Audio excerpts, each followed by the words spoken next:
Hey everyone, thanks for joining me today. We're going to talk about how to improve your running speed and stamina, especially for the 1600 meters. That's about a mile. This race is all about balancing speed with endurance.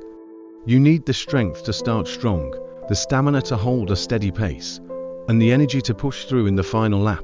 So, today, I'm going to walk you through 7 essential strategies that can help you build both speed and endurance. Whether you're a beginner or an experienced runner, these tips can help you perform at your best. 1. Building a strong aerobic base.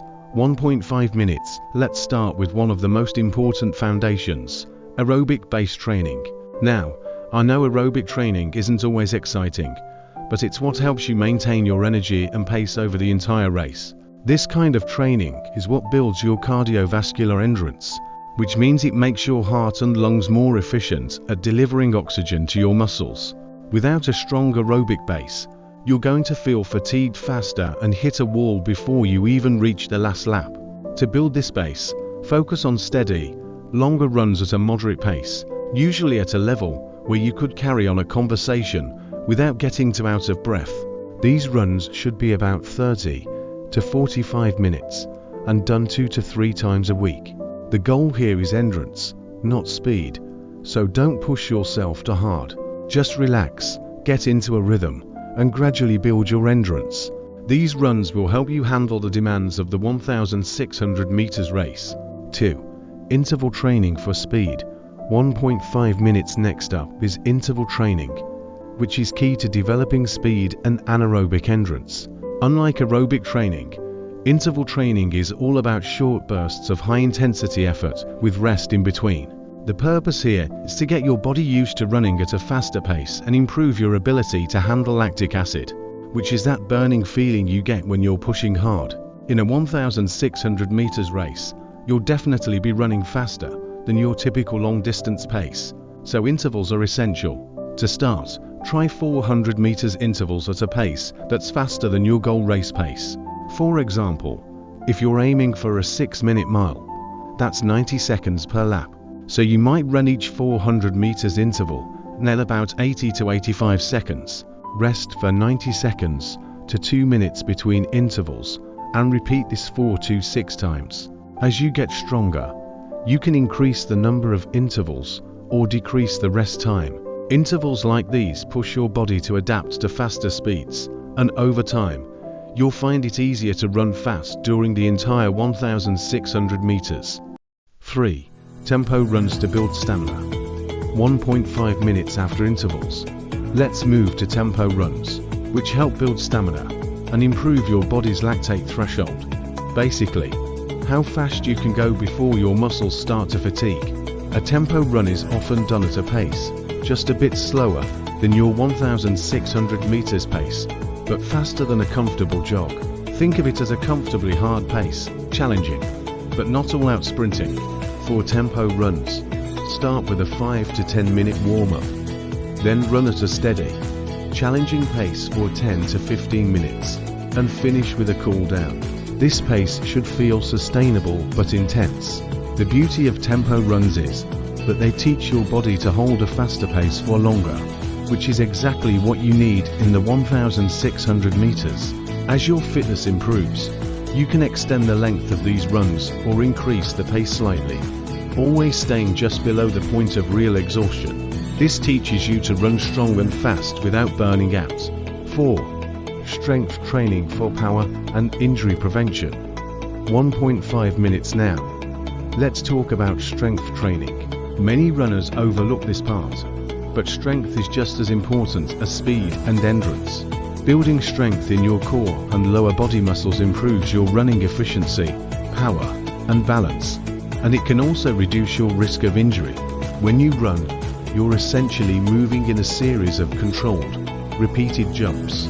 Stronger legs and a stable core make it easier to propel forward and maintain good form, especially when you're tired. Focus on compound exercises like lunges, squats, calf raises, and core exercises like planks. Do these 2 to 3 times a week, ideally on your long running days or after an easy run. Just 15 to 20 minutes per session, can make a huge difference. Stronger muscles will help you push off the ground more powerfully with each stride, which translates to better speed, and, by improving your stability, you'll be less likely to lose form during the final push. 5. Pacing and negative split strategy. 1.5 minutes pacing is crucial in a 1,600 meters race.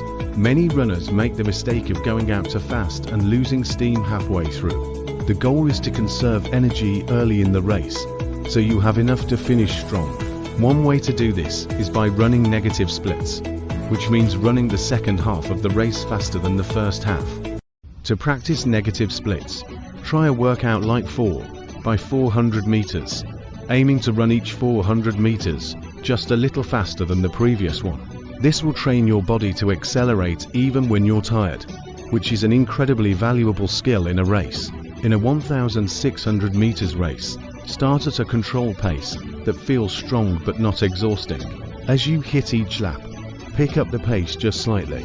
This approach can make a huge difference, especially in the final lap when you're giving it your all. 6. Recovery, sleep, and nutrition. 1.5 minutes recovery is often underestimated, but it's essential for improvement. Your body needs time to repair and rebuild muscle tissue after training, and without enough recovery, you'll hit a plateau or even risk injury. So, let's talk about recovery essentials: sleep, hydration, and nutrition. Aim for at least 7 to 8 hours of sleep per night. Sleep is when your muscles repair and grow stronger. Staying hydrated helps with muscle function and reduces the risk of cramping during training. For nutrition, focus on a balanced diet with carbohydrates for energy, protein for muscle repair, and healthy fats. It's also a good idea to take at least 1 full rest day each week to let your body recover. Light stretching, yoga, or foam rolling can help relieve muscle soreness and keep you flexible. 7. Mental preparation and visualization. 1 minute. Finally, let's talk about the mental aspects. A 1,600 meters race is as much a mental challenge as a physical one. Visualizing yourself running the race and staying strong through each lap can help reduce pre-race nerves and boost confidence. During the race, focus on breaking it down lap by lap. Tell yourself to stay calm in the first half, pick up the pace in the third lap, and give it your all in the final lap. Visualizing your race plan and mentally rehearsing staying strong when you feel tired can improve your overall performance. Conclusion. 1 minute to recap. Here's the winning formula for a strong 1,600 meters race. Start by building a solid aerobic base. Add interval training for speed and tempo runs for stamina. Don't skip strength training. It'll make you faster and less injury prone. Practice pacing strategies like negative splits, prioritize recovery, and remember that mental strength matters too. Each of these elements contributes to making you a more efficient, powerful, and resilient runner. I hope these tips help you on your journey to a faster 1,600 meters time. Stick with it, trust the process, and remember that progress takes time. Thank you so much for tuning in, and best of luck with your training. Go out there and make every lap count.